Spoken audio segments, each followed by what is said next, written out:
TNTM The Show presents... We're covering the Pokemon phenomenon, and that's including the anime and the voice actors behind it, and anything Pokemon that we want to talk about, I suppose. With your host, Pablo Gunner, and guests... Connor Terrell. Hi, I'm Jonathan Scher. And Taylor Moorefield. And as you said before, we are going to be talking about Pokemon. You guys have a campaign, I want to say, kind of going on? Yeah, campaign's a good word for it. We're all with a group called Save Our Voice Actors, and SOVA for short. We'll just call it SOVA from now on to be kind of quick. And basically our grand goal is to recast the original voice actors that started the Pokemon anime, the English dub of the Pokemon anime. And so, it's sort of a lofty goal, but we think we can do it, and we're trying. Okay, cool. So before we get into all that, though, I just wanted to cover, why, everybody, including myself, just the origins of Pokemon itself, the show, of course, the games, the trading cards, all of it, as well as why we're all in love with it, why we're passionate about it. So, yeah. Who wants to take that? Somebody else want to take that? Or? Well, I did some research, and the first game, it's actually, Pokemon is short for Pocket Monsters. Right. Yep. And the first thing was a game. It was the Red and Green on Game Boy in 1996.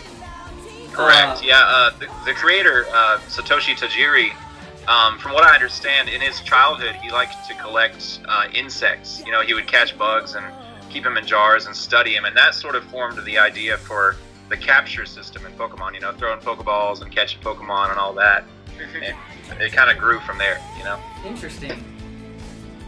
So, but soon after that, that's when the cards came out, right? And so then it became also a card phenomenon.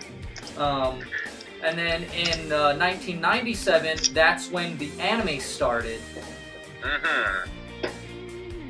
Yep. I've always thought it was 1996. No, 96 is when the company, when Game Freak released, or started working on the games, and then in 90, did you say 98, Pablo, I think 97. it was? 97. So yeah, that's when the anime came out in Japan. And it probably came to the States in 98, Jonathan. That's probably what you're thinking of. Yeah. Now, for you guys, what did you guys get started on? With, getting into it? Yeah. Well, I remember watching a Pokemon anime VHS that I have a river house down in Rappahannock. So that's kind of what I always associate Pokemon anime with, just in the river house, just watching Pokemon with my family. Cool. And also for a long time, I didn't have Kids WB, and I had no idea where Pokemon was being aired besides the occasional rerun on Cartoon Network. Ah, okay. So that was kind of my initial exposure. Then I got into the games. Fun fact, I got Pokemon Sapphire kind of around when it came out, but I traded it with my cousin for Pokemon Silver. Ah, that's cool. Yeah. I'm not entirely sure it was the best decision, but I don't know. Yeah, I think your friend got the better deal out of that, but that's okay. Yeah. You traded a DS game for a Game Boy Color game? A Game Boy Advance. Yeah. Jonathan, what about you? Let's see.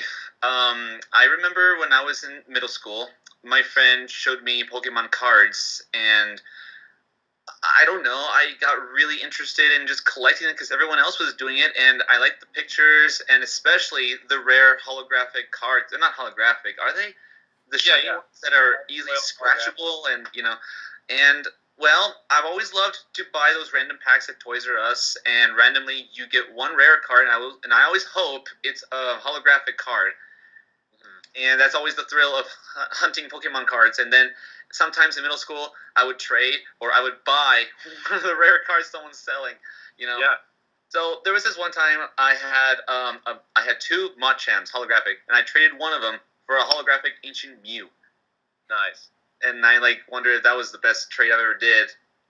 So there are times when I bought cards from people for $10, or I buy the random packs from Toys R Us, or I buy them at Time Capsule, the store that used to be here, and then it's closed down. So for that, I've been collecting only the original cards, and they're still in my binder, and they're still untouched, and someday they'll be worth a lot of money, but I'm going to save them for my kid to share those memories with someday. Cool. For the anime, let's see. I remember sometime when Kids WB was still airing the Indigo tournament. I was watching, the first episode was the one with the Marowak, and that just got me to keep going with the story all the way.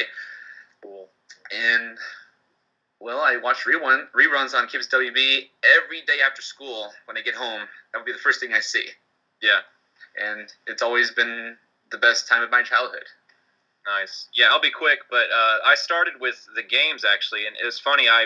My older brother had Pokemon Red before I could read, and so I couldn't play it much, but I loved what I could do. But I remember getting to the character screen when you had to type in your name, and you just have two buttons on a Game Boy other than the control pad and start and select. You have A and B, and I remember asking, how can you type your whole name out with just A and B? I was like, bab, bab, bab, bab, bab, that's my name, I also have a memory of going to the theaters to see the first Pokemon movie, which was really cool, because they gave out the promo cards, and I think I got Pikachu, which I thought was the best, because I was like 4, But so that's kind of my earliest memories of Pokemon.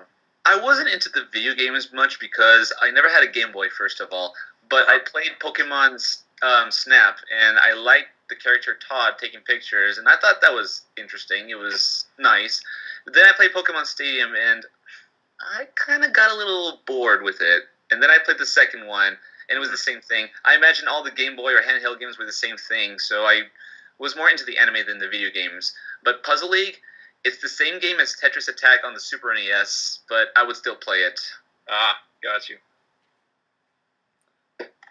Now, me personally, I'm not sure which came first. I think that just because of the way that it was designed, I ended up watching the show, and then the show got me into the games, and then the games kind of got me into the cards. Gotcha. So, and it was, and it was also related to, like, my cousin was into a lot of that stuff, so I was into it myself because we were best buds back in the day. But it's interesting because, like I said, the show it's actually really structured pretty well, because the show, teaches you a lot about Pokemon. The only thing that's kind of unfortunate about it, though, is that, like, in the show, he gets Pikachu as his first, and then he collects all the originals, and you could not do that, right? Well, you could if you had both games. That's the thing. They designed it so you had to trade to catch all. Right, if you had both games, but I mean, in one game you couldn't get all of the originals, including Pikachu.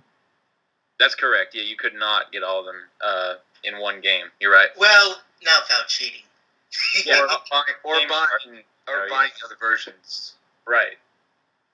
So, and even the anime was done in such a way that, like, because there were so many Pokemon, at the end of each episode, they would throw out, like, they would kind of have, like, a Pokemon rap, and they would just throw out all kinds of different Pokemon really fast, telling you the names. And so it was a great way to do it. Because, like, now the newer ones, for commercial breaks, they'll be like, oh, who's this Pokemon? It'll be a Pokemon that you just saw, and you're like, exactly. I already know what that one is. I just saw it. I mean, I guess it's more for kids, but still even, I feel like, yeah, kids are going to get it right, but it was just like one of those things it's way more challenging and harder to keep up with the original than it is like the newer ones. Definitely.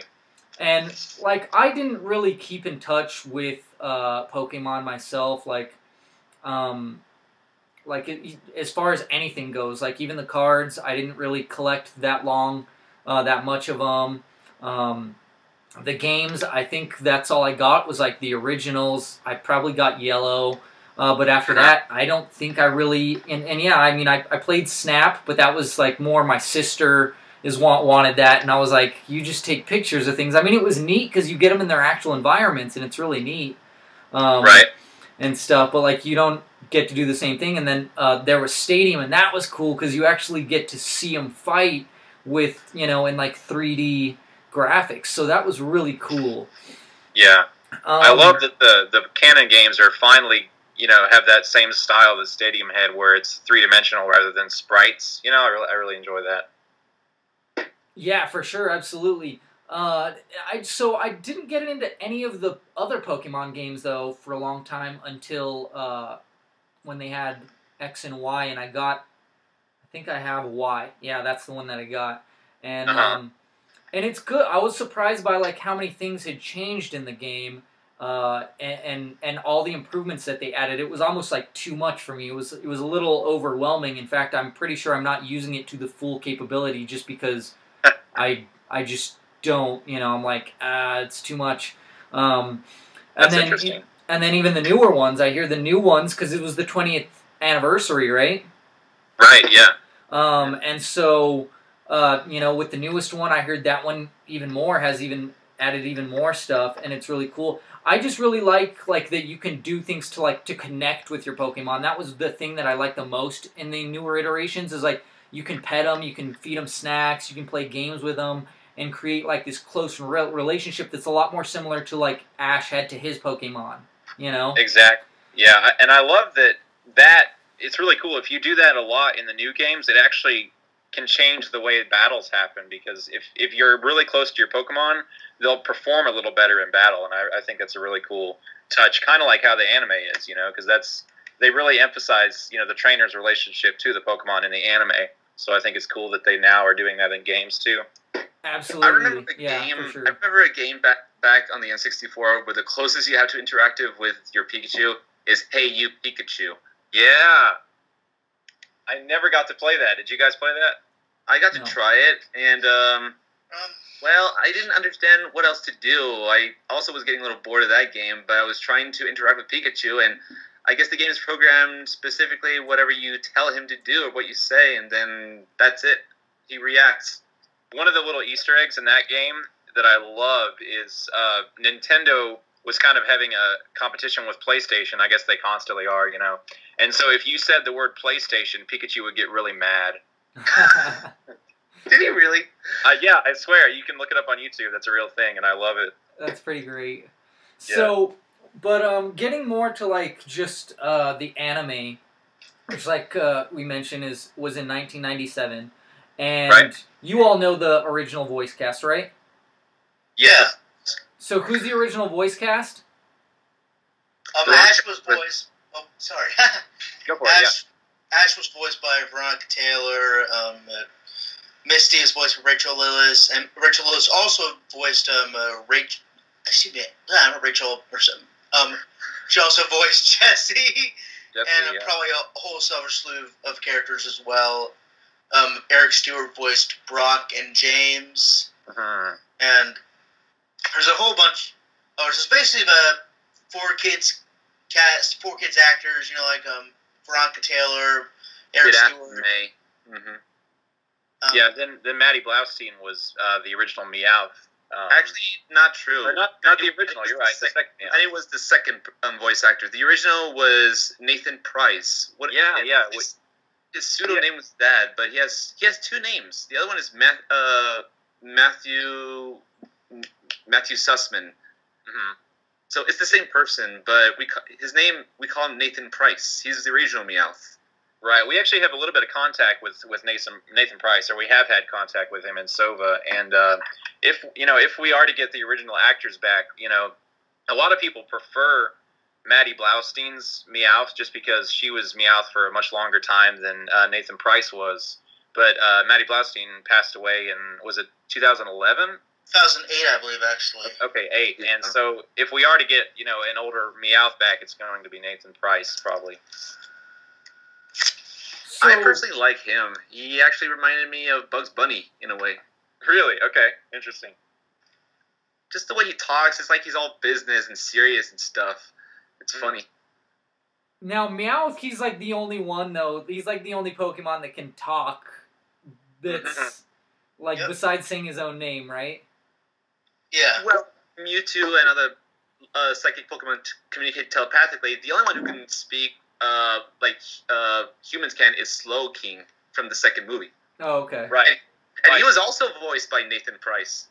Yeah, and actually, look right here. Apparently, Matthew Sussman is his real name, and Nathan Price is a stage name, actually. A pseudonym, I see. Yeah. But yeah, Meowth, there's a really, actually, I think, no shame, a really emotional episode for me.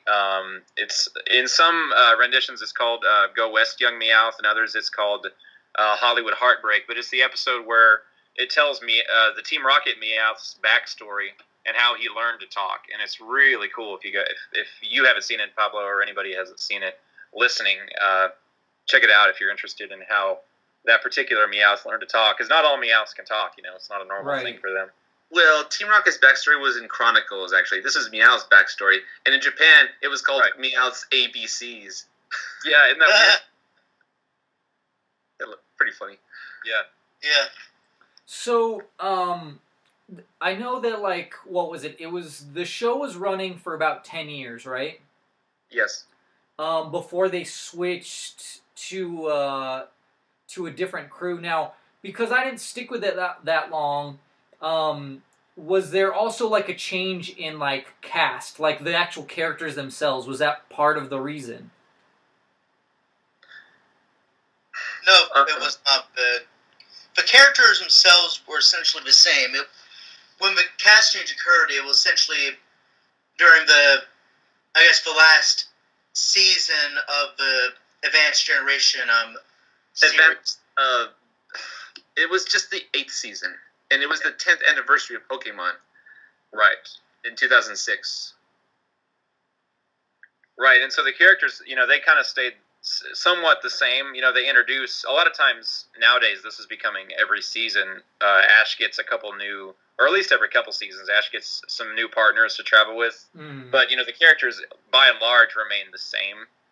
So that was the problem, really, is I think if they had done it kind of how the Yu-Gi-Oh! Show did it, where, as soon as we're done with Yugi's Chronicles and Yugi's arc, we have new characters, I don't think people would have been as mad. If it hadn't been Ash we were following still, I don't think it would have been such a big deal. But I think everyone got really upset because they're telling you it's the same character, but it's not, because he sounds totally different. His mannerisms and his speeches are different and things like that. It's just when you're a kid and something big like that happens to your favorite show, it makes you really mad. Yeah, and a similar situation was when Dragon Ball Z was brought into the States. For first 2 seasons, they used the Ocean Group for their voice actors, and I think the reason why there isn't that big of an uproar over that cast change, at least nowadays, is because there was that gap when there was just nothing but reruns, and the characters hadn't had those voices for too long, and honestly, as they progressed, Funimation voice cast just got better than the Ocean cast. Right, yeah. So what is the specific reason, though, that they changed the voice actors 10 years later? That's a can of worms. Who wants to take that? Money. It's just a big skepticism theory. It's just we believe, or one of my other friends believe, that something happened between 4Kids and the Pokemon International Company, whatever, that made them not want to use them again. And if they really keep them off the job, like blacklist them, something must have happened. Because many people have emailed the company the same requests for years, and they've ignored us. Yeah, it's kind of a, it's all speculation, because there was never really an official statement from the company, and the voice actors themselves, like Veronica Taylor, and many of them are somewhat active on social media, and Veronica Taylor specifically, who is Ash, has repeatedly stated that she would love to take that role again, but she's just not been given the opportunity. But she doesn't seem very open about speaking about why exactly, that they were all fired. So it's kind of it's kind of up in the air. Nobody really knows why, and that kind of, to me, that seems kind of fishy. Like there was some company drama or something going on, but no one really knows, I guess, is the short answer. What I think was the reason is the Pokemon Company wanted to reduce cost of bringing of a production of the English dub the anime. So I think by very logic, doing it in a house, quote unquote, when they're really essentially doing the same thing, just with a different company, would be cheaper. I think this time the Pokemon Company itself might be doing the edits or whatever edits need to be necessary and do art. This may be wrong, but I'm pretty sure I have it right. Do art just providing the voices. So it's again, I don't mean to bring up Dragon Ball Z a lot, but that's just a very similar situation. It's like Funimation rely on the Ocean Group while they still do all the edits and everything. Right. So, I mean, personally, like, from my point of view, which I don't know as much, I'm not as deep into it, I would think that they're just, hey, it's 10 years, let's start new with the whole group, you know, new, I don't know if they were doing, like, a new thing, a new direction or what, because, like I said, I didn't watch the anime. In fact, it's not on Netflix, you know, like, they only have the first 2 seasons on Netflix of the original, and then they have the new seasons, the brand new seasons on, you know, that's like the X and Y, and that has the new voice cast, but it's not all of them because, of course, they change characters. And like you said, now if they would have gone with that direction, which is like, oh hey, we're following a different character, because everyone makes that joke like, oh yeah, Ash Ketchum doesn't age. It's been, you know, 20 years now, and he hasn't aged whatsoever, and that would make a lot more sense if they, oh, hey, well, you know what, we're going to get voice actors so that they sound 10 years older, they sound older, you know, 20 years older, whatever, so that it matches their age progression. Not that a like, I'm sure if you told any of those voice actors, hey, can you just make yourself sound older, they could be able to do that. So like you said, it might be something that's kind of like more political, so to speak, you know? Yeah, and a lot of people do think that, you know, a lot of people, frankly, are sick of Ash Ketchum because he's never won an officially sanctioned Pokemon League, you know, and they're like, why don't we just get a new protagonist, you know? So that's something that probably the three of us, you know, have our own opinions about, which is fine. But, you know, I wouldn't be totally opposed to just a new protagonist, a new person to follow, or, like you mentioned, just an older Ash that actually aged. You know, that might actually be kind of cool. So I'm somewhat open to possibilities, but my main issue with the current situation is just the lack of good performances by the voice actors. It's you know, I used to watch Pokemon with the original voice actors, and it was so engaging emotionally. No matter how old you got, it was just very mature voice acting and very good storytelling. But now when you watch it, it feels like you're watching like Dora the Explorer or some crap. You know, it just doesn't feel like a very well put together show at this point. It just feels to me like, you know, a market so they can sell the video games and the cards and stuff. It's just, you know, like a big advertisement. You're saying that it's like acting like Dora the Explorer. Are you also talking about the writing, the continuity? Certainly, yeah. You know, the conversations, the dialogue is kind of awkward these days. It never was, you know, super good. It's not like Hayao Miyazaki or anything, but it used to be pretty darn mature and it flowed well, but now it doesn't seem to do that for me as much. What about you, Connor? Yeah, going back to the characters being older, when I was younger, that's what I initially thought. I thought, oh, but it just sounds like it's getting older. I wasn't aware about, oh, hey, this whole cast changed. Because at first, they sounded similar enough that I could think, oh, this is Veronica Taylor doing a different take, although at the time I didn't know who Veronica Taylor was or who Eric Stewart was or any of the cast, so I really had no idea.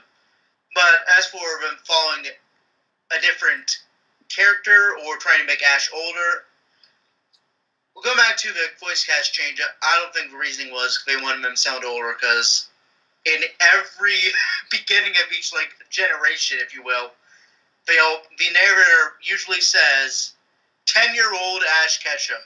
Yeah. So if they want to make him older, say like 11-year-old Ash Ketchum, 12-year-old Ash Ketchum, hell, even 20-year-old Ash Ketchum, or just say it's been 20 years since Ash started his journey, something like that. Although one thing I do like about voice change is it did bring back the old narrator, so that's one benefit. Right. And I love that narrator because I'm a voice major, so I know how different things are in the English language. One thing that's left out is a liquid U. This narrator gets those liquid U's all the time. Yeah. And I just love myself a liquid U. Mm-hmm. Oh, yeah. Is it my turn? Go for it, Jonathan. Yeah. Well, that's one good thing the change happened, because that narrator was also my favorite. His name is Bill Gates. Is that right? What? I mean Ken Gates. Hang on, let me look this up. I'm on Wikipedia right now. Yes, Bill Gates from Microsoft, narrator Pokemon anime. They both have the same last names. It's Ken Gates. Ken Gates. Okay, close enough. So anyway, him and Ted Lewis got to stay. So that's it. But when I was watching the special episode, the Mirage Mastermind of Mewtwo, that's when I noticed something was wrong. That voice does not sound anything like Veronica, and it just sounded awful. Mm-hmm. And so it was just really hard to enjoy the show like I still was. If you cannot really enjoy it, then what would be the point? And I gave them a chance. I really tried, and I lasted as far as to the first season of Diamond and Pearl. And then after that, like when I was starting the second season, I was done. There's just no way I can go on like this. Yeah. Like, my issue is, like Taylor said, the performance, the acting. They're not even trying. It just sounds so monotone, no emotion, and it's just bad dialogue. And the music changed, I noticed that. Some of it I didn't mind, some of it sounded nice, but then there were some bad decisions, bad moments with the wrong kind of music. And the one I heard everyone hated the most was the opening of Diamond and Pearl, because it was a very bad rap song. Yeah, I remember that. But when I was little and I learned that Veronica Taylor voiced as Ash, it surprised me. And that's when I did not know that there are other female voice actors that did other characters like Bart Simpson and Timmy Turner and Tommy from the Rugrats. Yeah. It just really shows that women can really have that special gift to really voice a 10-year-old boy. And so I became, like, Veronica Taylor's my idol. I saw her 5 times, and we are friends. And I'm doing all this for her. And I'm totally jealous, by the way. Yeah, Veronica Taylor, if you ever listen to this podcast, come to Virginia, please. Yeah, please. I will drive to Virginia. I'm in Tennessee. I'll drive to Virginia, come to meet you, Veronica Taylor.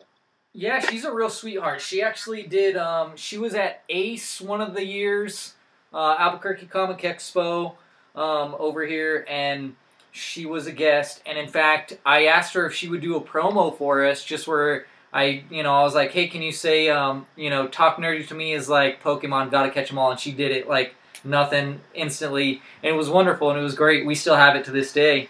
That's so cool. So it was it's really neat to have that. Yeah, and she's really nice. It's I don't know, it's one of those things that it's like, unless you know the true story, it's really hard to, understand exactly why they did this thing. But, so what's like your guys' motivation? It seems like it's coming from a good place, which is, it's just the quality's not as good. And just the frustration you feel like probably a lot of people dropped off because, if they noticed the change, right? Long-time watchers and stuff like that. And so that's like 10 years, right? I mean, essentially that's 10 years from season 9 to now. You guys want to... I mean, because the animation isn't going to be redone, just the voicing, right? Right. The voicing and the writing, the music, and personally, we hope that Ash's eyes could be better, because the black and white came up. What the hell did they do to his eyes? And oh my gosh, it looks so weird. And X and Y, Ash's eyes are a little better. That's not bad, but I like his old eyes. And if you want to make it brown, that's fine. Just make the eyes look the same as they used to. I hope that they could do that. And also, spiky hair characters like Gary don't look spiky anymore. I miss those. Right? Yeah. Save our eyes and hair. That's right. That's the new name of SOVA, guys.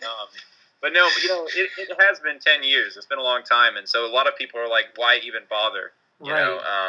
But I think, if you like the new voice actors, that's okay. We're not trying to shove everyone shove it down everyone's throat that they have to like the old ones better. But I think, if you look at One Piece, Jonathan and I were talking about this, One Piece, finally, after having the English dub having pretty mundane voice acting, they finally went back. It was hilariously bad. Yeah. I guess watching it as a kid. Mundane. But they finally, after a very long time, improved the voice acting. So I think, even with time, I think that it's possible that they could change it back, And so, for me personally, I just have the quality of the show in mind. It's just a show that kind of will always have a special place with me, and so I would like to see it succeed well into my adulthood. And I think that if it continues the way it has been going since the voice change, I think it's going to flop eventually and just not be no more, Connor, what about you? Yeah, that's definitely my motivation, just the quality of a dub.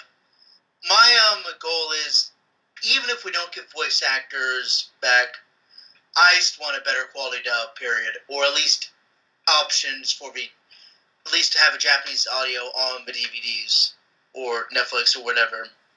I just want a better quality dub, more faithful script translations, and just better acting in general. Maybe if a New York talent pool is not working very well, maybe go to the California talent pool or something. I mean, whatever has to be done to make the dub better, I feel like should be done. Mm-hmm. Yeah, I agree. Like, let's put it this way, you guys. If you go to a play, you're there to watch good performances of something that they're going to showcase to you. If you're not convinced because their acting is poor, then you get up and leave, or just sit through the whole painful experience. Certainly, yeah. That's usually the kind of action most adults would be aware of, Mm-hmm. Like, my motivation for doing this, I just care. I've been in this group since it started in 2006, so I'm one hardcore veteran of SOVA, and I'm loyal to the whole group, more like really, really desperate to get this fixed, because, well, somebody has to care. A lot of people have left. A lot of people gave up. They feel there's nothing they can do because the company has all power and we don't.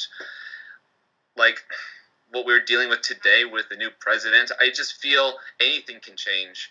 And what I'm doing, it's just hard for me to express it in words. I'm just a go-getter. I just go out there and just do it, even if I have to do it all by myself. If we could put a GIF in right now, I'd put in the Just Do It GIF. Sorry. Anyway, continue. Yeah. So, I just really care. Pokemon's my childhood. If the same thing were to be done to Mickey Mouse, Looney Tunes, or My Little Pony, or SpongeBob, or maybe if there was a bad voice of Mario, not counting the CDI games, because that was done by someone else. Right. I mean, kids all toasters, toast. I'm sure kids are not dumb. They're very open. They're very much aware. Like in our, there was a page in change.org. There's a kid crying that he noticed a big difference in X, Y, and Z that he was not happy about. That's just one example, but it's enough to show that kids are not stupid. They can catch on to change if they really do pay attention. So, right. And as SOVA is trying for years and years and years, we're trying to be more effective as we go forward, trying to make the change, because right now we're at a point where we realize, and we probably should have realized this a long time ago, but that for the Pokemon Company International, this is a money game. At the end of the day, they just want to do what works and what will sell. So in our attempts to sell this idea to them to improve the performances, etc., we're trying to now pitch it in a way that emphasizes, hey, if you keep this up, you're not going to make money. It's kind of an adaptation to our methods, because we can no longer make the assumption that at least the people that run the dub actually really care what the fans want, as long as they're making money. So right now we're trying to take it from a different angle, I guess you could say. What we're trying to get is ratings. We need to figure out what are the ratings of the show. Not from IMDb, because that's not such a reliable source, but we're trying to find them from the Cartoon Network company. And, well, we already sent an email, and we're still waiting on them. Yep. And if they don't answer, I'll just give them a call. Somebody. Mm-hmm. So, I feel like you guys, you know, like, Jonathan, you've been doing this for a long time. Like you said, you've been there since the beginning, and you have not stopped. You guys seem like you're making some progress in some places. Like I said, you all have great motivations for doing this. And to be honest, you know, like, I'm very skeptical about it. But now hearing you guys talk about it and bringing up other examples, and as you guys have said, Dragon Ball Z, you know, One Piece, there's other things where they have, even if it's like, let's say they don't do a Pokemon, but they do something like Dragon Ball Z Kai. Hey, it's just a compacted form of it. They re-voiced it, 10 years later repackaged it, and this is a new thing. And, you know, they just did everything a little bit better, right? So, if that's possible, why isn't this possible? Why isn't it possible? Go ahead, Jonathan. Yeah. Well, let's see. The chances, I'll admit, it's like very, very slim, because we're very small compared to them, and we need like 500,000 or so much, 100,000s of support to convince the company that if you don't listen to us, we're going to stop watching your show. That's unlikely, because people will still watch the show. But first off, I won't know for sure unless I go to Japan and talk to them, talk to somebody there. It would be a miracle to get my foot in the door to speak to one of the representatives.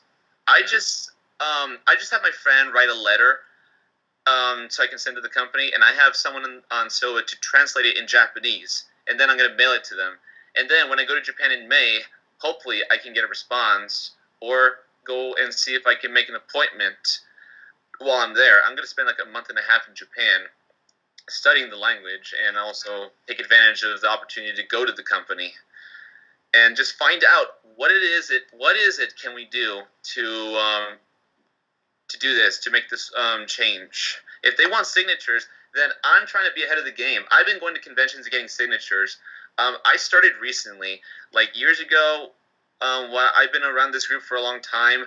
I was still young, and I didn't know what we should be doing. Our group was like moderately growing, but there has been drama, and people have left, and you know, it's been getting crazy, because campaigns have been a lot about emotional, two-sided things. And then when that happens, there's always going to be flame wars, there'll be trolls, and then it's hard to keep the order in order. Yeah. So this stuff happens to, I'm sure this happens to other campaigns. So this is not something new. It's just, we're very small, and we're trying to get back up off the ground. But I'm still doing my thing. A problem we've had is, you know, people get really, really angry about disagreements, even about minute things. Like, in the grand scheme of the world, you know, Pokemon anime is not something like world peace or something huge, but people online especially get really, really angry. And so because we've had so many arguments on our social media pages over the years, you know, SOVA in general has kind of been given a bad name, I guess, among the Pokemon community. And that's one reason we've had trouble gaining any traction in recent years, is because of the reputation we built up. So we're trying to rebuild that and make a positive case for the original voice actors rather than focusing on the negative of the current ones, you know. And Pablo, you're right. You know, examples like Dragon Ball Z Kai and One Piece, you know, that's what keeps us going. Is, you know, it shows us that no matter how difficult it is, this is possible. You know, that's what keeps me going, at least.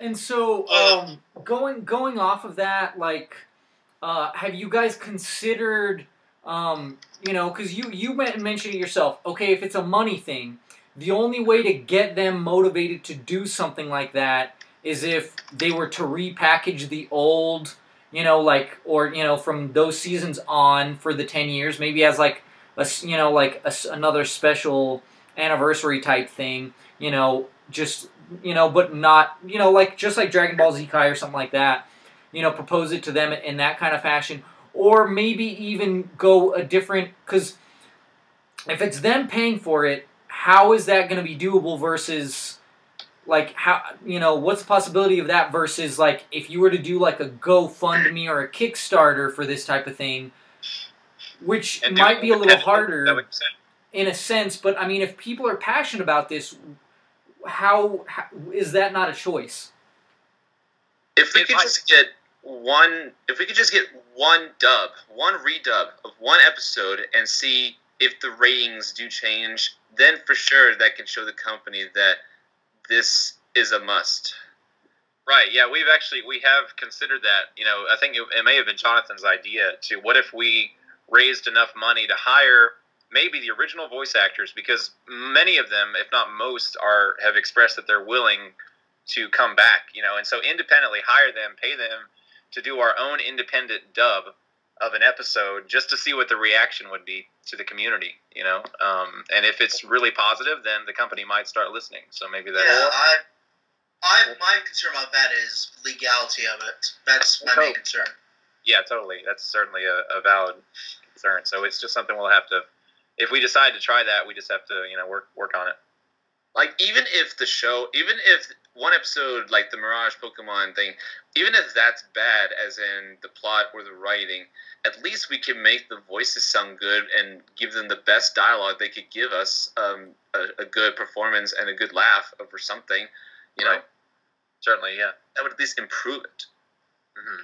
I mean, because if you got the support of the cast, and you could do something like that, because yeah, you don't have the rights to the visuals, you know, to the animation, but if you could, like, you know, get the money to get them together to do the voicing and just say, hey, we have the voicing, see what it sounds like, see if it's better, see what it's like. Yeah. That seems like it's more possible, right, especially if you get the support of everybody on board. Because there's one thing about, like, when you're nobody, your voice means nothing. But when you have the support of the famous people, a famous person can do so much more with their platform than a person who is nobody. Certainly, yeah. Like, so, if we can do, I've seen this happen. They just redid Escaflowne that I remember on Fox Kids. They just did it again with Funimation instead, and they had a fundraiser. If we can get a fundraiser to just do one redub, then that could work. What do you think? Who, me? Any of you? Connor? I mean, my main concern is the legality of it, but it could work, and I think that there could be people willing to pay for it. I mean, I'd chip in a bit as much as I could. Yeah, so that's what we need. And, you know, if we could either get, like Connor said, a famous person's platform, or if we got really, really, really good grassroots support, just a very large number of normal people, that also tends to work really well, you know. So, and if we had both, I mean, heck, we'd be all set. You know, so that's kind of where I'm at right now, I think, is we need to either, you know, we need to get a platform somehow, whether it's by just increasing our numbers or increasing the amount of people whose voice can actually, you know, make a difference. And if the company, you know, the Pokemon company approves of it, and I tell people about it, that can probably motivate them to help us out, pitch in or sign the petition, you know. Yeah. Whatever has to be done.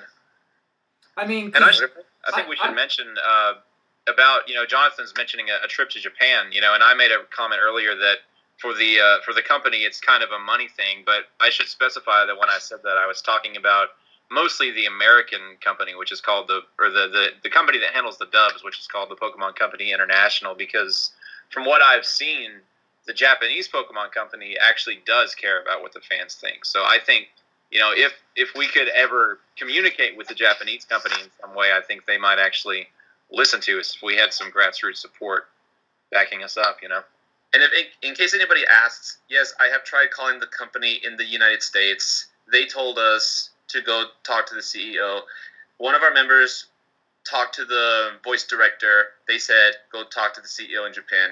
And someone also approached Viz Media. If they could get rights to redub Pokemon, they told them, go talk to the CEO in Japan. There's no other way I can think of. Mm-hmm. I'm going to Japan. Well, heck yeah.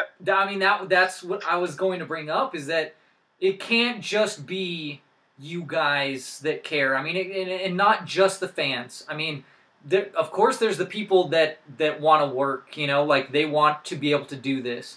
And I'm sure that for people that fell in love with it, doing it, you know, they might do it for less, whatever. Like I said, you know, donations, a fundraiser type thing, you know, and just like that. Hey, I'm sure there's people in the company that feel similar, that feel the same way. And if everybody's leading you that way, that seems like that might be the best bet, you know. So we might have to do a follow-up, you know, in you know, we'll see. I don't know, after the trip or you know, a year or something like that, you know, to see how things are going. Because you just, the way things go, you just never know, you know. I mean, did anybody expect Pokemon Go to blow up and then shrink down as fast as it did, you know? Right. That's a great example. So it's just one of those things where it's like, that's part of it, is that, you know, like that's missing that emotional element. Like, you don't have that connection with your Pokemon, you know, in that game. And so, like, hey, if you don't have that connection, why keep playing it, you know? If you don't have that connection to the show, why keep watching it? And so if that happens with enough people and it shows, then they will. But I honestly think that, yeah, it's probably 10 years down the road, it's probably was a money thing, you know? I mean, because money is everything, you know? All across the world, that's the universal language when it comes down to it, you know? Numbers, you know? Right. So, you know, it's you know, that's just the monumental thing right there. You know, is money is a big part. So, like, if the actors wanted more money because it's been going on that long, and they just go, we're just going to replace them, you know, whatever, and they think like, hey, we're just catering for a bunch of kids, they're not going to notice, they're too dumb to notice. But like, as you said, kids notice. They're smarter than you know. They're smarter than you think. You know, they hear everything, they repeat it. You know, they catch on quickly. Whatever they see and hear, they know. You know. So that is a big difference. Sorry to interrupt. You can go ahead. Oh, no worries.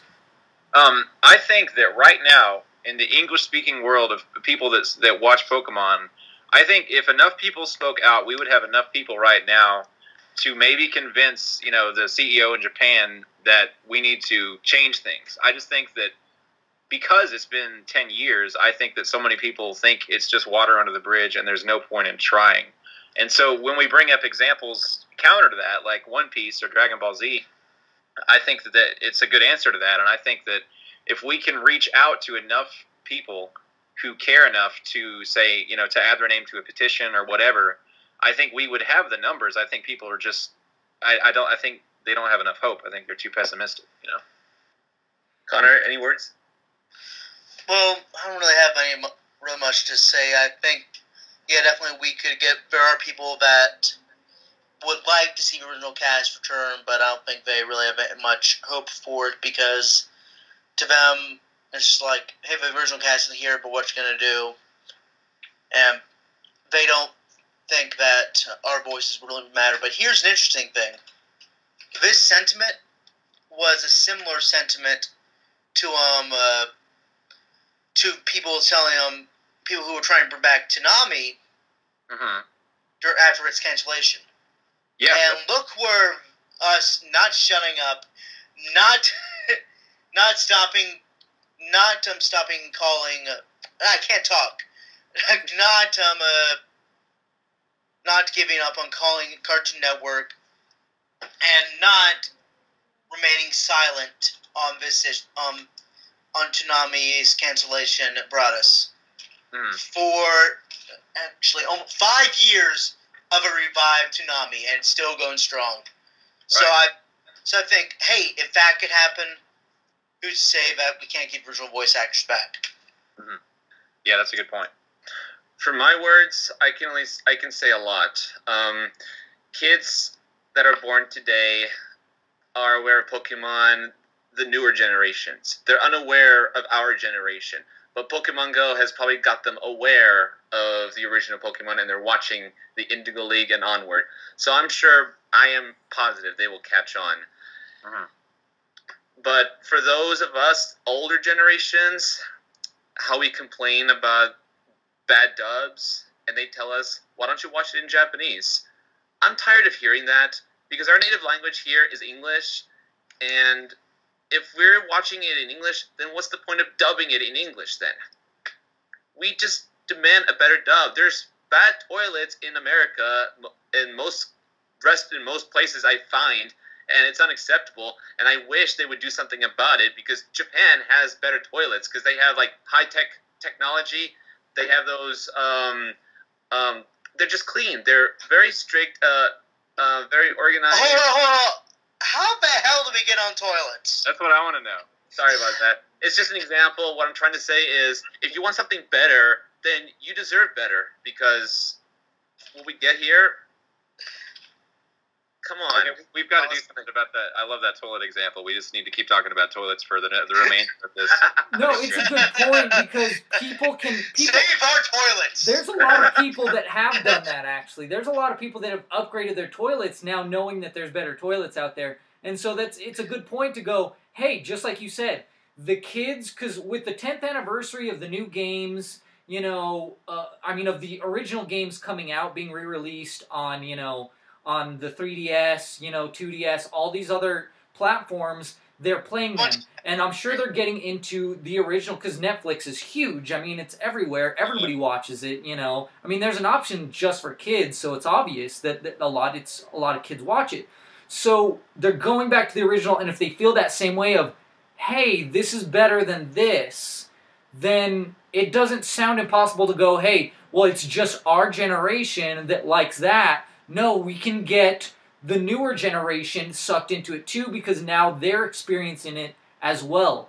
So it's just you know, reaching those people, just like you said, doing the footwork, going to cons, getting signatures, you know, and you know, going online, having a Facebook group, having a Facebook page, having a Twitter, you know, all these different platforms, and using them, you know, to the best, and have everybody do their different part, all the while, you know, everybody has their little jobs and stuff, and bringing it all together. I completely understand where you guys are coming from, because it's the same running a podcast. Hey, this is what this person is able to do, you know, like this person can edit video, this person can edit audio, this person is really good on this social media, this person is really good on this social media, you know. And so you got to build your numbers before you can reach that goal, because that's part of it, you know, is bringing people in. And so, you know, yeah, you got to reach that younger crowd, even if it's a little harder to connect to them, because, you know, we are from, you know, this generation. And even though our generation is really great at bringing things back, obviously, because you see a lot of the things that we were into in the 80s and the 90s are now making a comeback. So exactly. It's like, if those things can make a comeback, why can't this make its own comeback? You know? So, but yeah, well, you know, random, but anyways, I'll bring it up anyways. What did you guys think of Pokemon Go? Because that's the one thing that we didn't really cover too much. Sorry. I definitely like the game. It's definitely an interesting concept. What I liked, however, is how I guess universal it seemed. Like it was a big fad when it came out. Everyone was playing it. Like I even heard about, my mom was telling me about people in her unit playing it. A 6-year-old man in her unit was playing it. And so that's just very interesting. But I like how it brought a lot of people together. I like how it actually felt like you're on this big Pokemon journey. I actually went on a Civil War trail, and I wouldn't have done that otherwise, but I did it because very Pokestop was there. Right? So, yeah. And there's a lot of things going on, like on Browns Island because of it. And there's like all these big Pokemon Go groups. So I think even though it's died down, it's still kind of there in a way.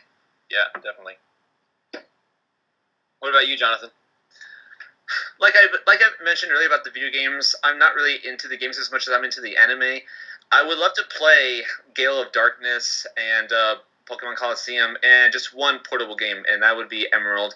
Pokemon Go is just like going back to the Game Boy. You capturing Pokemon. The concept's just different. I would have liked to battle, but what I've always wanted to see is a fighting game, and that was Pokken Tournament, and I heard it was, well, mixed reviews, but personally bad. Yeah. And it looks too modernized. I miss the old look of the whole Pokemon battling mechanics and look, and including the old announcer, you know. And that never came. Pokken Tournament, well, I thought it was a dream answered thing, and now I don't know. I don't know if I should play it. Oh god, Pokken Tournament. That voice acting. I thought that would wake people up. That's funny. But I no, prefer the tears, the gameplay, but oh my gosh. Yeah, I have never played it, to be honest, so I can't talk on that. But I tried to play Pokemon Go on my phone, but it couldn't handle it. My phone lagged too much, so I think I caught like a Nidoran or something, which was great. I loved it for like 5 minutes, and then it killed my phone. So I have kind of limited experience with it. Veronica just likes to collect them. Yeah, that's cool that she plays. That's pretty cool. So she says she found a Charmander in her hallway in her apartment.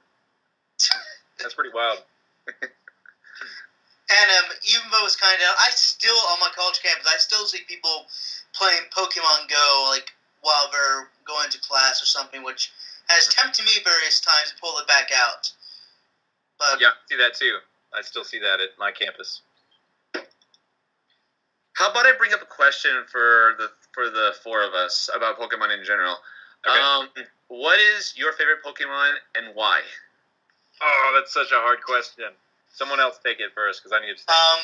Pikachu, because my introduction to Pokemon was through the anime, and ever since I watched the anime, I always liked the relationship Ash has with Pikachu. He was his best bud, and I was disappointed in the games where A, my character did not look like Ash, and B, my Pokemon could not walk with me like it was Pikachu, and also it wasn't Pikachu. So that's why I like Pokemon Yellow, but I would really like for them to remaster Pokemon Yellow in some way, or have the same features as Pokemon Yellow, like have your Pokemon be able to walk behind you. They did that in Pokemon Soul Silver and Heart Gold, but it's so teasing. But anyways, that's a big reason why I like Pikachu, and one of my first Pokemon toys. In fact, I think I still have it somewhere, but it was a Pikachu doll that made sound and its cheeks lit up. I don't think it makes sounds or has light up cheeks anymore, but it was pretty cool, and it's like my own little Pikachu. Yeah, In fact, it was my own little Pikachu. I have that exact same toy. I know what you're talking about. So, do you have your favorite Pokemon yet, Taylor? My answer is kind of long, but I do. Do you want me to talk or no? You go ahead, and then I'll ask Pablo, and then I'll tell you mine.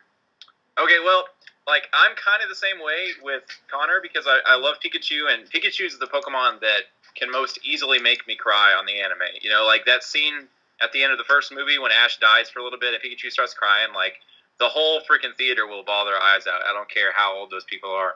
So, like, as far as emotional connections go, I think Pikachu probably has it, but I really love the lore behind Arcanine, because Arcanine was originally going to be part of the legendary trio, which ended up being Moltres, Articuno, and Zapdos, but it was changed last minute so that they would have 3 birds instead of 2 birds and a dog, because that's kind of random, you know? But what I love about that is that change was made so late in the game that I think in the second episode of the anime, when Ash takes Pikachu to the Pokemon Center in Viridian City, and Ash looks on the wall, and there's this like painting, like sculpture type thing of Arcanine, Zapdos, and I think Articuno.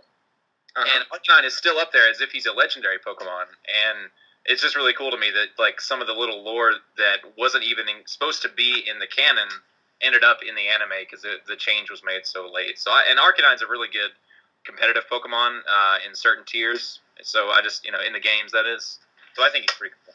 I have no idea if any of you watched this video on YouTube, but the voice of Professor Oak is Stuart Zagnit, and he still got it. He dressed up as Professor Oak and gave his synopsis about Arcanine supposedly not being a legendary, but a Chinese legendary dog.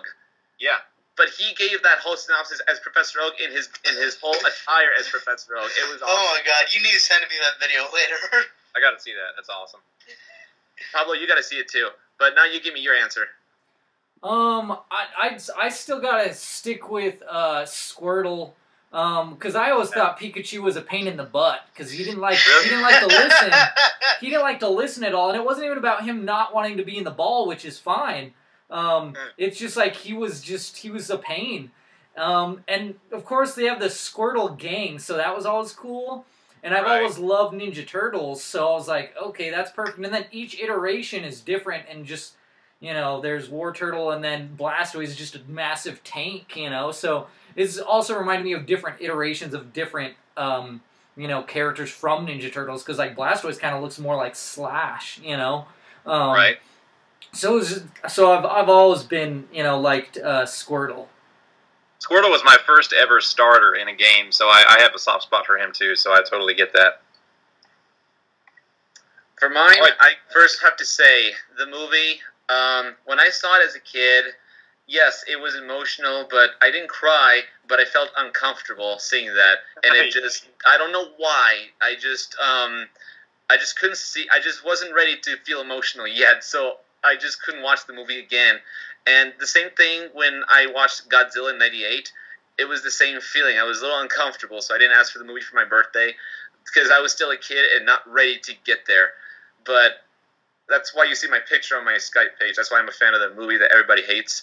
But recently, when the movie came back in November 1st of 2016, and I saw it with my friend, you wouldn't believe how I was feeling. For the first time ever, I cried my heart out, and it was like, it just felt right. And my friend Michael Harb can tell you, because he was like next to me, he saw how I was, and it was just the right moment to really pour it all out. And it just made me think of Veronica, because the reason I love Veronica is because she voices Ash and May, and that's also the reason why I support those two pairings, which I'm going to ask again later. But yes, just wanted to mention how I felt when I watched the first movie a second time in theaters. I definitely cried. But about my favorite Pokemon, it would have to be Abra. And it's funny you mentioned Ninja Turtles, Pablo, because Abra reminds me of Splinter. Oh, yeah, I can see that. Abra's probably my least favorite Pokemon, because I can have a devil time catching it. Dude, yeah, because it always teleports the first turn. It's such a pain. When Abra being the young rat in a cage imitating ninjutsu from the movie I saw, that's how I see him as that. And then when he's Kadabra, then he's more like adult Splinter. And then And then the funny thing, when Sun and Moon came out, I was looking at random pictures of Sun and Moon Pokemon changing to different types. I found a possible Alakazam being a fighting type with, instead of spoons, he wields nunchucks. And he has a loincloth. I saw that too. I thought that was so cool. I couldn't believe my thoughts were actually going to be interpreted the exact same way. I was like, someone really read my mind now. Wow. Yeah, that's cool. Now, it's definitely closer to Splinter. So Abra's my favorite Pokemon because I was a big, huge Ninja Turtle fan too. So what would you guys like to see for the future of Pokemon? That's a big question. Who wants to start? Colin, you want to start? Sure. I think the future of Pokemon, for me, what I want to see is, I would love, in terms of the games, just continue making more good Pokemon games. Maybe have voice acting in those, though I would hope they get a better talent pool, because after what they did in Pokemon Tournament and the anime, I'm kind of scared to have any help to implement it. Mm-hmm. But in terms of the anime, like I said, I just want a better dub, maybe even a slightly more uncut dub, and if they don't think that they want to put in the extra effort, put in a good dub for kids, then fine. Air it towards people who actually really watch it. The young adults, the teenagers. I mean, my dream if it's probably an unfulfilled or like just an impossible dream, would be to see Pokemon airing alongside Dragon Ball Z Kai, the new Samurai Jack, Dragon Ball Super. What else is on Toonami right now? Basically, I want it on Toonami.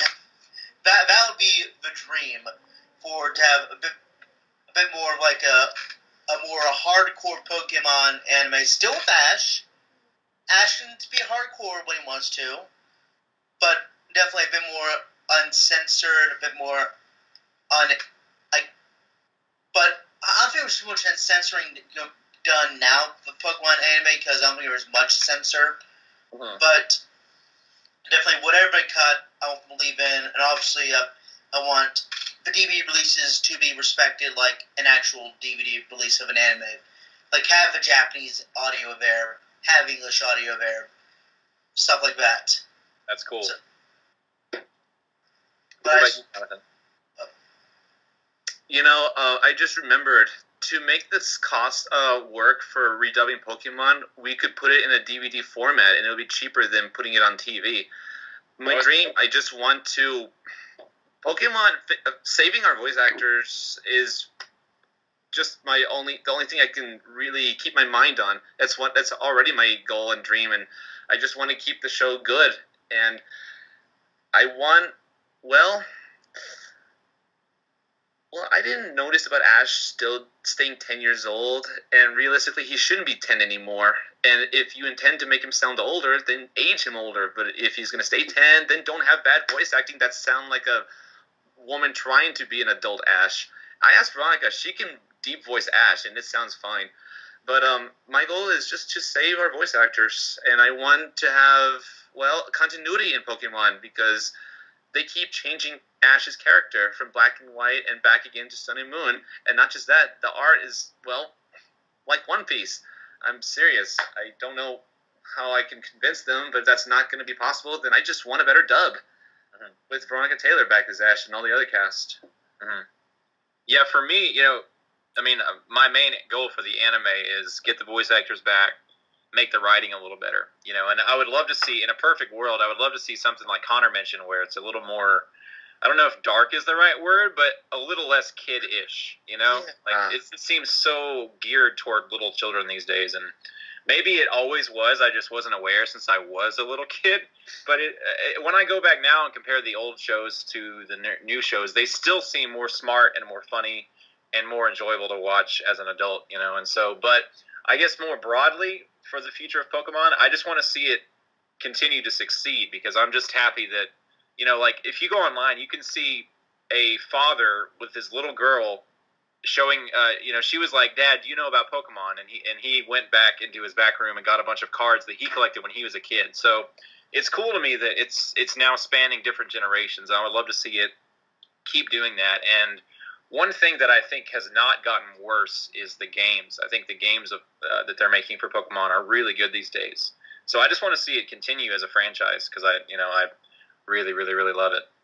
About Pokemon being dark, there was this fan-made trailer of Pokemon Apocalypse. That would be an idea to make Pokemon dark, because realistically, there is illegal dog fights, and I was wondering how it would be if there were illegal Pokemon fights underground where they're avoiding the law, and then things get serious and emotional. That could definitely show a lot of dark side and make the rating, not G, general admissions, but for teens, you know what I mean?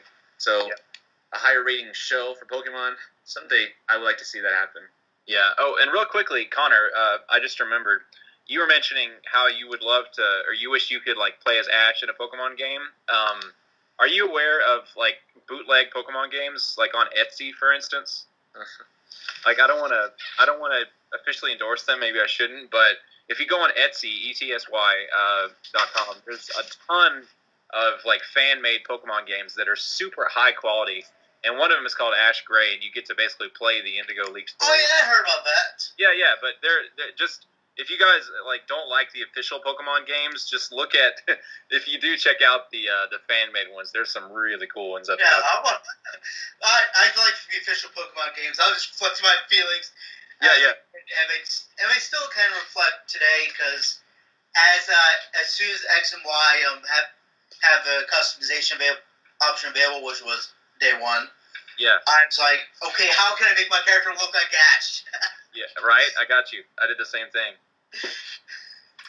You know, the funny thing is, someone wanted to make a parody of Ash fighting Ash. I mean, Ash Ketchum versus Ash from Evil Dead. Oh, that would be wild. Make an epic rap battles of history of that or something, you know? That'd be cool. I forgot what else I was going to say. Oh, yeah. Well, I wanted to ask you all this other question I always like to bring up. Tell me your favorite pairings with Ash Ketchum and why. Like a favorite, like, shipping duo type thing? Yes, because I was in this group called Amore Shipping, because Ash and Serena was the biggest thing since XY, you know, because, you know, they're always hoping that a relationship would go up or something would happen, like they would kiss, and that's what happened. And, well, I was part of the group until the very end, and when that happened, on one side, I was glad, on the other, I was sad.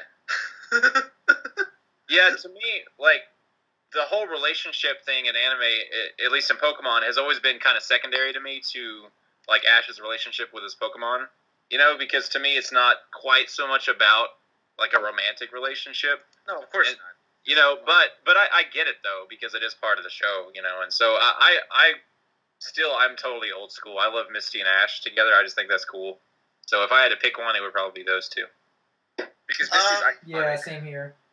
Yeah, I'm really not sure. I guess Misty and Ash, but honestly, I won't be surprised if Ash ever does settle down. It might be someone we never even heard of. Yeah, because he's so childish, you know. Like, we're still talking about a 10-year-old here, so I don't think he really has. Yeah, but I'm not entirely sure if he's gotten past the girls have cooties phase. Yeah.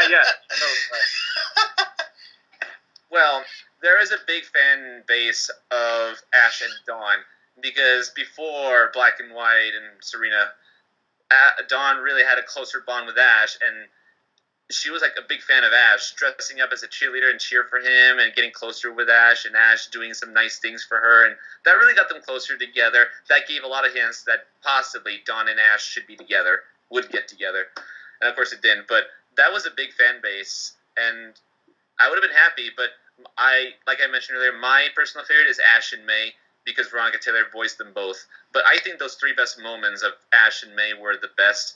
The one with the 9th movie, when Ash saved May like a couple of times, and when they shared that ribbon from that one contest they did together. That was something to remember them by, but to bring them closer together. Mm-hmm. And I asked Veronica, and she would ship them too, but the only reason she said was because she knows May closer than the other girls. Yeah. Because she voiced her. Right. Yep. I don't think, honestly, you know, it's like, I'm kind of skeptical of any shipping group as far as just whether or not they think this is real, because we've seen this time and again. What the company does is Ash does some nice things for whatever girl he's traveling with. She shows a bit of interest in him, and then whenever he goes off to a new region, he finds a new girlfriend, if you want to call him that, and we start over from square one, you know, so I don't know. I don't think the show is really geared toward any relationship ever taking off anytime soon, but if it did, that would be kind of cool. You know, who knows? The problem is the continuity. They don't have Ash remember any of the past. They don't have it. They don't deliver fan service. That's another thing I want Pokemon to deliver: fan service, because it feels like Ash doesn't remember any of the things he did before. Like, all his friends don't mean anything to him because Serena is there, and you know, but.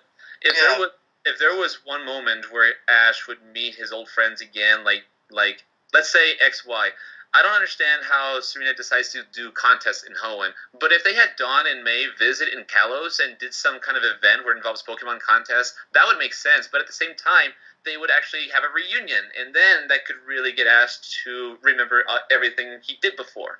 Yeah. Then I would be more satisfied with the ending with X and Y Z, you know, because I knew something was missing. Yeah.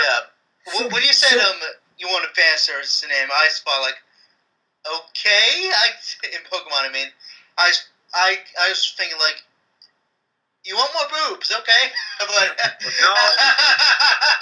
but getting off that, kind of related to the shipping. You know, we are talking about shipping with 10-year-old boy that never ages, but he just falls off something. And again, my mind definitely goes to Dragon Ball, because that is my all-time #1 favorite Japanese manga franchise. But I always go back to it, and I remember, why am I so averse to having Ash age? They're worried about kids connected to him. Hello, Son Goku! Yeah. he aged. Kids still connect to him. Of course, they had kid characters to kind of connect to him, but Ash's kids, and they would kind of be on the sidelines there. And if we're about voice actors, hello, Sakunozuwa called. Right, and there's always introducing of new characters, and I think that's a big part of it too. Is for me, I always thought that you were playing a new character when you played a new game, and so that to me it made sense. Like, hey, they should put out a new season of new characters because it's a new region and everything like that for those characters. And so, kind of going back on the previous question, that's what I would like to see. I would like to see them move on. Like, hey, let's just see Ash as he's older and he has his own gym, or whatever, or he's still training or whatever, but he's older. And so you could do that because a lot of things, they should age with the original audience, because like, okay, look at Power Rangers. Like, you can go back and watch Power Rangers, but you're like, man, this stuff is horrible and this stuff is really aged not well. Well, guess what? Yeah. Now they're putting out a newer, rougher, like edgy Power Rangers. Okay, so they think that's gonna be for a newer crowd. And if they did something like that for people that were into Pokemon, hey, you could have 2 different versions. That would be fine too. You could have like a live action dark movie, or you could have a series that is more aged and have some of that, like you said, fan service with an older.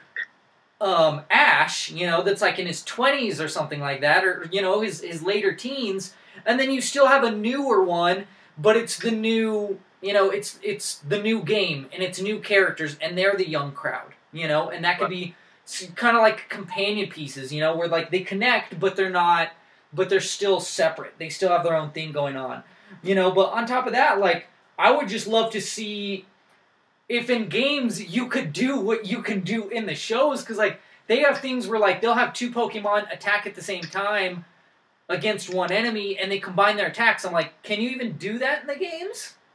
There's like one move called there's one move for each of the 3 starter types, like Grass Pledge, Fire Pledge, and Water Pledge. So kind of they're starting to tease that, but there's not a whole lot in that department. Like, you never see where you can have 2 Pokemon go against like this epic Pokemon, Right, yeah, that's a good point. And it's like, why not? I would love to see like an actual RPG style, kind of like old school Final Fantasy, where it's turn-based, but it's instead of, above view, have it be ground view or whatever, and you're going around to different cities, and it's, it's still that same type of thing, but just new, amazing graphics, on the Switch.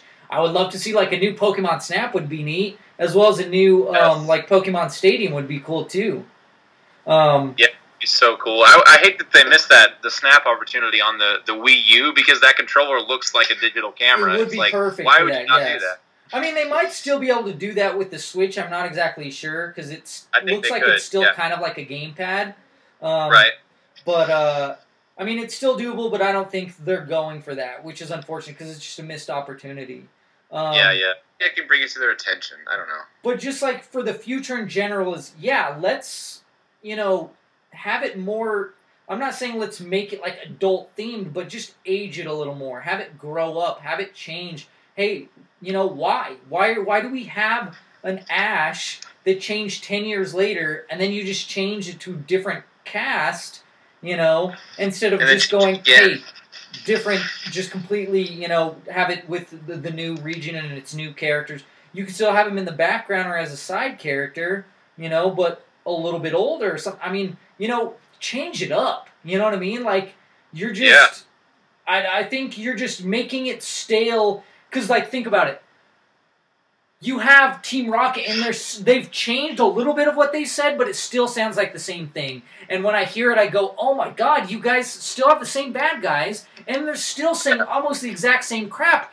Change it. Like, I can't stand the new one, and it's partially, yes, it's partially because of the acting, but it's also because it's used up and it's old. And I hear the Team Rocket say in almost every episode the same thing, and then I watch the new one, and it's the same thing. It's like, look, I know you put different bad guys in the newer games. How come you're not utilizing those bad guys? Right, exactly. It's on the Team Rocket thing. My pet peeve with them is why do they even try anymore? And two, why does Ash ever take them seriously? Because it's like once they show up, it's like all crap breaks loose as if it's the first time he's ever seen them. And it's like, bro, you've been dealing with these guys for over 20 years, okay? You'll be fine. Don't even worry. I mean, in their time, he's still the same age, so I mean, it's weird to go like, well, what is the timeline, like, of it? That's, like you said, continuity. That's a big problem, is continuity, because it's like, well, where does everything fit in if he's still 10, and he's acting like he's never seen these people before, but you just saw him the previous episode before, and that's been for 20 years now. You know, it's like, come on. Yep, I know exactly what you mean. So, going based off of the future, what about you guys? Future, what's the goal? I mean, I know, like, the overall goal, but, like, specifics and everything like that. Like, going forward, what you hope to see and what you will actually, you know, the group do and everything like that to achieve its goal. Yeah, who wants to start? I can start or someone else can. Go ahead, start, Taylor. Okay, well, it's kind of a step-by-step process with SOVA because, you know, step one is to get our foot in the door to where we realize that we know that there's a chance we could have the original actors back. And if we get that, that's kind of the first goal, I think. If we get Veronica Taylor, Eric Stewart, Rachel Lillis, etc., voicing the actors again, I would be so happy. Like, I would be like, all right, we are done. But the thing is, if we can go that far, we might even try to get more. You know, Jonathan has mentioned, I think he can talk about this, but maybe going back and releasing sort of redubbed versions of the seasons since the voice change, if that makes sense. But for me, I would be thrilled if we got the original actors back. And if the writing got a little better, that would be nice too. So that, for me, that's a long-term goal of SOVA, because I think that in and of itself is enough of a goal to try for, you know. But go ahead, y'all. Yeah, definitely. Let's see. Connor? Yeah, definitely the main goal is to get the voice actors back. And the redub is a goal that, yes, I think that could be that could be achieved, but it's not like with again, sorry to keep on bringing with Dragon Ball Z. It's not with like Dragon Ball Z where it was only 67 episodes that had to be redubbed.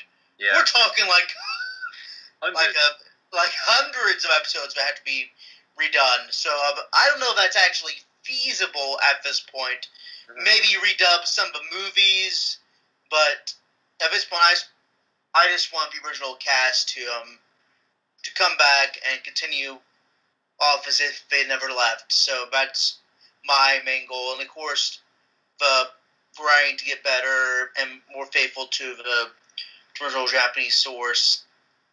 The writing that they have now with them, James Carter Cathcart, it's just bad. I mean, yeah. And it's only one writer, so no one's really checking up on him. It's really just him, and he's an arrogant asshole. I mean, he tries to claim that his stuff is better than Japanese. No. What you mean? Was it that one person, Tom Wayland, that had that attitude? No, it's James Carter's Cathcart. Tom Wayland had that attitude too, but I'm paraphrasing Cathcart here. He said that brutal Japanese isn't funny. We make it funny. What universe are you living in, Cathcart? but yeah, I just want to, I guess, bring professionalism back to the show not saying some of the actors aren't professional, but they don't act professional that way outside of the show. I mean, if you give them just a slight bit of criticism, like you say, "Oh, I don't care for your voicing of such and such character," they will flip out. And even if you don't talk about directly to them, they will still make jokes about it. Like, Jonathan could probably tell you more about this, but again, James Carter Cathcart posted a comment on a video that was made and by some member in SOVA, and he just commented, "That Cathcart guy, what an asshole," as him. So I just feel like I'm rambling at this point, so I'm trying to collect my thoughts here. So, but yeah, I just definitely want just the quality of the anime dub to improve. And the thing is, here's the thing: this cast change was only for us, and I guess some other territories as well. But if the original Japanese, they've had the same cast for 20 years. Yep. And for Dragon Ball Z, aside from in both English and Japanese, aside from Such for People, they've had the same cast for 20 years, aside from the Yoshi Group as well. So I just don't get how Pokemon, one of the longest continuing anime series, couldn't keep its cast, or at least brought it back once they felt like they had a bigger budget from Duart and all that. If it just didn't like 4Kids, okay, get 4Kids out of the equation. Hire the actors directly. I mean, most of them are freelance. I don't think those really a contract thing, since most of them are freelance and they did work outside of 4Kids as well. In fact, one of them, I can't remember now, but some of them don't do a lot of work for 4Kids outside of Pokemon. And of course 4Kids is no more. But they're 4K media now. Oh yeah, well, still for 4Kids, as 4Kids, like as a conglomerate was, but that doesn't just do Yu-Gi-Oh! Is no more. So again, I feel like it'll be much easier now than getting a whole company back to do the anime. And maybe take it slow, take it small, maybe replace a character here and there. I'm rambling, and I'll stop. But what gives me hope is there are murmurs of a new dub coming. Yeah, just really quick. Don't mean to interrupt, but didn't they recast the original Giovanni voice actor already? No, wasn't it still the same? Ted Lewis? Well, is Ted Lewis the original, though? Yeah. He was the original. Okay, so that little, when you said, Jonathan, or not Jonathan, Connor, when he said maybe little by little, bringing back a member here and there, the fact that he's Giovanni, that gives me some hope, So, yeah, and also, can, something Michelle Knott said on her Facebook, like her saying... Yeah, let's tell who Michelle Knotts is, just so the listeners know. Where can everybody find you guys? Where can we, be part of the group? Find the petition. Join the campaign, whether it be Facebook, Twitter, and all that stuff. We are on Facebook. It's called Save Our Voice Actors. We have 2 pages. One of it is the one where you like the page. That has 7,500 likes. The other one is the community group. And it has 400 people so far, but that's where you can talk to us and then post anything you like about Pokemon. It cannot be anything off topic, can't be any negative memes, nor of that, and we cannot do crossovers either. But that's where you can find us, and the petition is on change.org. I always Google it. You can Google change.org, Pokemon, voice actors, free dub, season 9 onward. And it has a video of a kid crying with Ash's hat on it. Okay, cool. Yeah, I think that's all right, it, gents. Thank you. It's been very informative and with nice, good, passionate discussion about all things Pokemon, but of course, especially the anime. So appreciate having you guys. Yeah, thanks for having us. It's been great. This is a great event. To talk nerdy to me and gotta catch 'em all. Gotta catch 'em all! Come on, Pokemon! You and me, I know it's my destiny.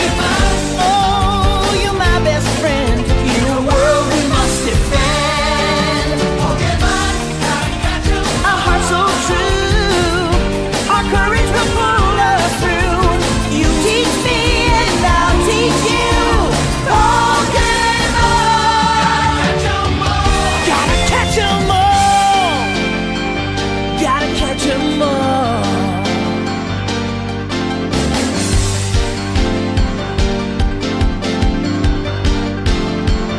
Gotta catch 'em all.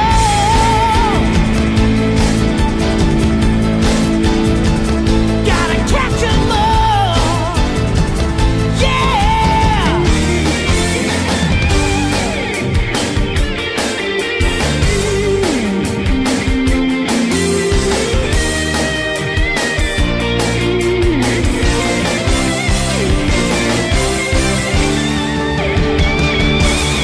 Pokemon, it's you and me. I know it's my destiny. Oh, you're my best friend. In a world we must defend.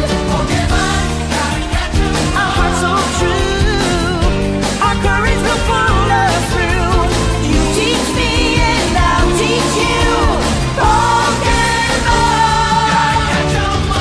gotta catch 'em all. Pokemon. Talk Nerdy to Me podcast is like Pokemon. Gotta catch 'em all.